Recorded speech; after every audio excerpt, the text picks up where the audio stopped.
Bramayugam the age of madness ഒരു teaser വന്നിട്ടുണ്ട്. ഒരു ഹൊറർ മൂവിയാണെന്ന് ഓൾറെഡി പറഞ്ഞിട്ടുണ്ടായിരുന്നു. ഈ ഒരു cinema black and white experience ആയിരിക്കും തിയേറ്ററിൽ കിട്ടുന്നത്. ബ്ലാക്ക് ആൻഡ് വൈറ്റിൽ കുറേ, അതായത് നമ്മൾ ബ്ലാക്ക് ആൻഡ് വൈറ്റ് സിനിമകൾ കഴിഞ്ഞതിന് ശേഷം മലയാളത്തിലൊരു ബ്ലാക്ക് ആൻഡ് വൈറ്റ് എക്സ്പീരിയൻസ് കിട്ടുന്ന സിനിമകളൊന്നും വന്നിട്ടില്ല. ഇതൊരു full length black and white experience ആണെന്നാണ് പറയുന്നത്. എന്തായാലും നമുക്ക് ആ ഒരു ടീസർ കണ്ടു നോക്കാം. മമ്മൂക്കയുടെ ഒരു ഡിഫറെൻറ്റ് ലുക്ക്, ഒരു അടിപൊളി ലുക്കാണ്. അർജുൻ അശോകനുണ്ട്, സിദ്ധാർത്ഥുണ്ട്, അമാൽദ ലിസ് ഉണ്ട്. അപ്പം ഈ ഒരു സിനിമ എങ്ങനെയായിരിക്കും പോകുന്നത് നമുക്കൊരു ടീസർ കണ്ടിട്ടൊന്ന് റിയാക്ട് ചെയ്ത് നോക്കാം. എന്തായാലും ഒരു അടിപൊളി എക്സ്പീരിയൻസ്, ഹൊറർ എക്സ്പീരിയൻസ് ആയിരിക്കും എന്നാണ് ഞാൻ പ്രതീക്ഷിക്കുന്നത്. എന്തായാലും നമുക്കൊരു ടീസർ കണ്ടു നോക്കാം.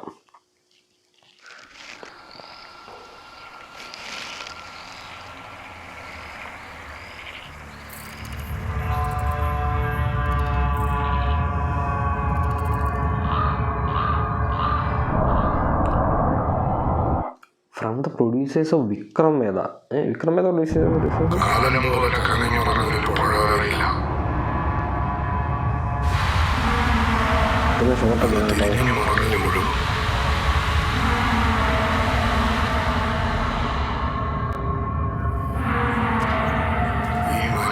പഠിപ്പറ കിടന്ന പിന്നെ പാടം പോയ മലയൊക്കെ തന്നെയാണ്.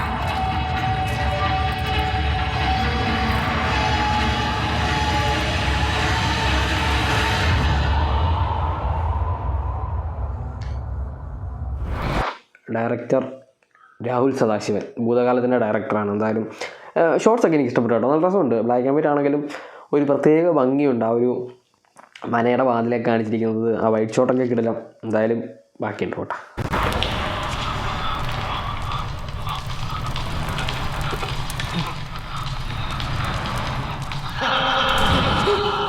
മമ്മൂക്കയുടെ വോയിസ്.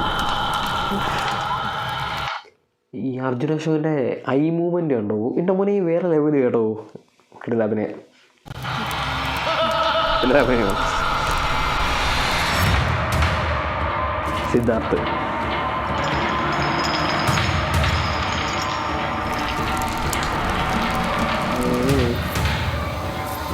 മഴ,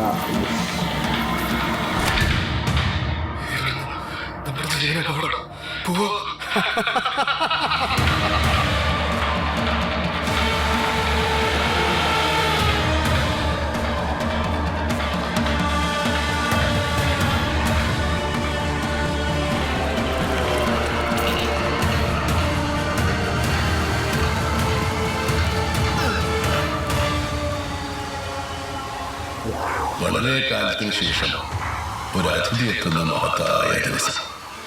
എന്റെ മനക്കിലേക്ക് സ്വാഗതം. മമ്മൂട്ടി, ബ്രഹ്മയുഗം.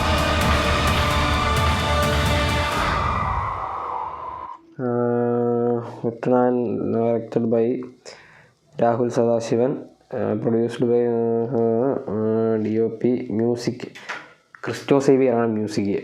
കാരണം എന്താണെന്ന് വെച്ച് കഴിഞ്ഞാൽ അടിപൊളി ബാക്ക്ഗ്രൗണ്ട് സ്കോറാണ് കേട്ടോ. എനിക്ക് ബാക്ക്ഗ്രൗണ്ട് സ്കോർ ഭയങ്കര ഇൻട്രസ്റ്റിംഗ് ആയിട്ടുള്ള ബാക്ക്ഗ്രൗണ്ട് സ്കോറായിട്ട് തോന്നി. അതാണ് ഞാൻ നോക്കിയത് ആരാണ്. ക്രിസ്റ്റോ സേവിയറാണ് ബാക്ക്ഗ്രൗണ്ട് സ്കോർ ചെയ്തിരിക്കുന്നത്.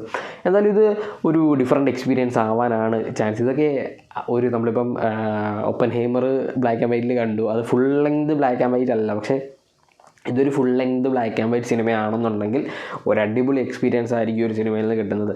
ഈ മമ്മൂക്കയെ ശ്രദ്ധിച്ചു കഴിഞ്ഞാൽ നമ്മൾ ഓരോ സിനിമയ്ക്കകത്തും ഓരോ ഡിഫറൻറ്റ് ക്യാരക്ടർ ലുക്കാണ്. അതിപ്പം ഏത് സിനിമ എടുത്തു നോക്കിയാൽ ഇപ്പം അവസാനം ഇറങ്ങിയ എബ്രഹാം മോസലറിനകത്ത് അലക്സാണ്ടർ എന്ന് പറയുന്ന ലുക്കിൽ നിന്ന് എൻ്റയർലി ഡിഫറൻ്റ് ആയിട്ടുള്ള ആ ക്യാരക്ടറിന് എന്താണോ വേണ്ടത് ആ ഒരു സാധനം കൊടുക്കാനായിട്ട് മമ്മൂക്ക് സാധിക്കുന്നു എന്നുള്ളതാണ്.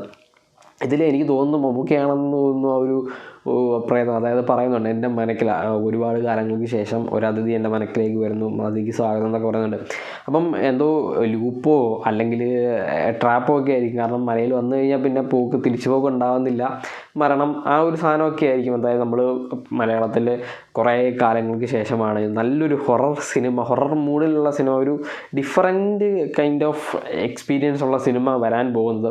എന്തായാലും ഇത് നല്ല പ്രതീക്ഷയുള്ളൊരു സിനിമയാണ് ബ്രഹ്മയുഗം. ആ ഒരു ടീസർ കണ്ടപ്പോൾ തന്നെ നമുക്ക് ആ ഒരു ടീസറും ആ ഒരു ഷോർട്സിനനുസരിച്ചുള്ള ബാക്ക്ഗ്രൗണ്ട് സ്കോറും ആ ഒരു മേക്കിങ്ങും ഒക്കെ കണ്ടപ്പോൾ തന്നെ ഒരു എക്സൈറ്റ്മെൻറ്റ് വന്നിട്ടുണ്ടെങ്കിൽ അതൊരു സിനിമയുടെ ഡയറക്ടറിൻ്റെ ബ്രില്യൻസ് ആണ്. എന്തായാലും സിനിമ വന്നു കഴിഞ്ഞിട്ട് വേണം തിയേറ്ററിൽ പോയി കണ്ടിട്ട് വേണം നമുക്കൊരു എക്സ്പീരിയൻസ് ചെയ്തിട്ടേ നമുക്ക് പറയാൻ പറ്റുള്ളൂ സിനിമ എന്തായിരിക്കും എന്നുള്ളത്. എന്തായാലും ഒരു മലയാളത്തിലെ ഡിഫറൻറ്റ് എക്സ്പീരിയൻസ് ആയിരിക്കും. ഒരു മോളിവുഡിൻ്റെ ഫേസൊക്കെ മാറ്റാൻ പറ്റുന്ന സിനിമയായിരിക്കാം മേ ബി ബ്രഹ്മയുഗം. എന്തായാലും സിനിമ വരട്ടെ. മമ്മൂക്ക 2024 കൊണ്ട് തുടങ്ങിയപ്പോഴത്തേക്ക് അലക്സാണ്ടറായിട്ട് വന്നു. അത് കഴിഞ്ഞത് ബ്രഹ്മയുഗത്തിൽ വരുന്നു. ഇത് ഇങ്ങനെ എന്ത് ഭാവിച്ചതാണ്? ചുമ്മാ പോയി അടിപൊളി സിനിമകൾ ചെയ്യുക. എന്നിട്ട് ഇത്ര പ്രായമായെങ്കിലും ആ ഒരു സ്വാഗ് വേറെ ലെവൽ തന്നെയാണ് മമ്മൂക്കയുടെ. എന്തായാലും ഒരു സിനിമ വരട്ടെ, അടിപൊളി സിനിമ ആവണം എന്നാണ് ഞാൻ പ്രതീക്ഷിക്കുന്നത്. അപ്പം ഇതായിരിക്കും ബ്രഹ്മയുഗത്തിൻ്റെ ടീസർ റിയാക്ഷൻ.